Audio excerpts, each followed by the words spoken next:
Today we will discuss Operation Zeppelin. It's a story of how India's opposition sold the country for its lust for power. There are betrayals, and then there is treachery, so deep that it bleeds the soul of a nation.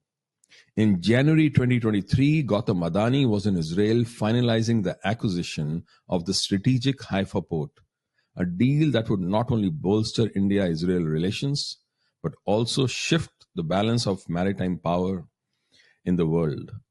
It was then that the Hindenburg report was detonated like a precision strike, erasing $150 billion in market value and casting a shadow over India's global economic standing. But now we know that it wasn't random. It wasn't even business. It was war, an information war, a proxy sabotage.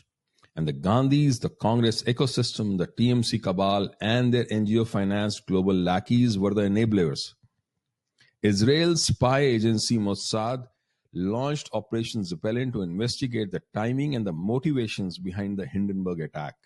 What they found was a dagger aimed at not just Adani, but at India's very rise as an economic power. Encrypted chats, foreign funding, global coordination, all were rolled into one. Mossad traced it back to one address in Oak Brook Terrace, Illinois, which is the headquarters of the Indian Overseas Congress led by Sam Pitroda, the perennial puppet master behind the Gandhi family. Pitroda's home server, his own home servers, were hacked. The truth found there was grotesque. Encrypted chats, hidden documents, and digital trails linked directly to Rahul Gandhi, aka the bitter dynast, as Mossad called him. Rahul Gandhi, during his Stanford visit, met with Hindenburg operatives. Sources reveal he was assured, "We will finish Adani and Modi." That's not opposition politics. That's collusion with the enemy forces. When foreign hedge funds, Soros-linked NGOs, and Soros-funded media houses launched their blitz against India, who stood with them? The Gandhis did. The Indian media did. The Congress IT cell did. The opposition's parties in India did. They weren't surprised or shocked. They were synchronized in their efforts. Tweets from Congress leaders dropped within minutes of the Hindenburg story at 2:23 a.m. IST. The National General Secretary of the Indian Overseas Congress, Sandeep Wangala, was already amplifying the narrative.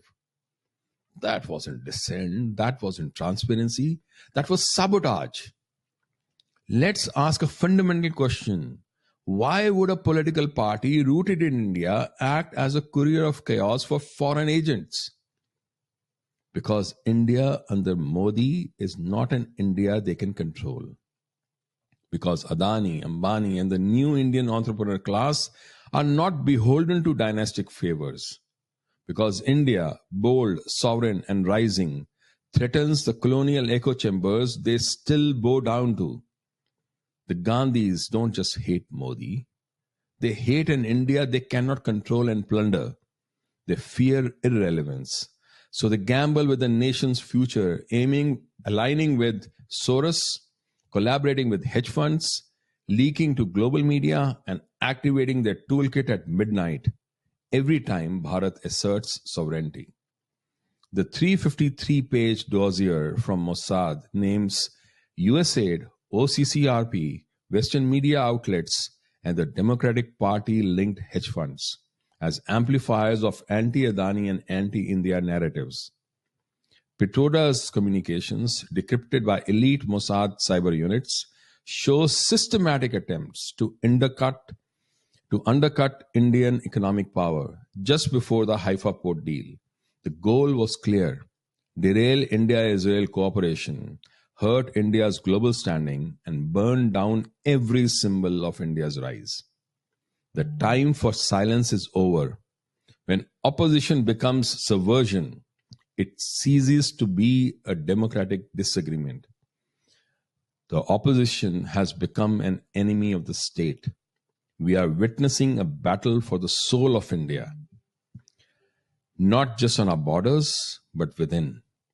And the adversaries wear the mask of democracy, but wield the sword of destruction.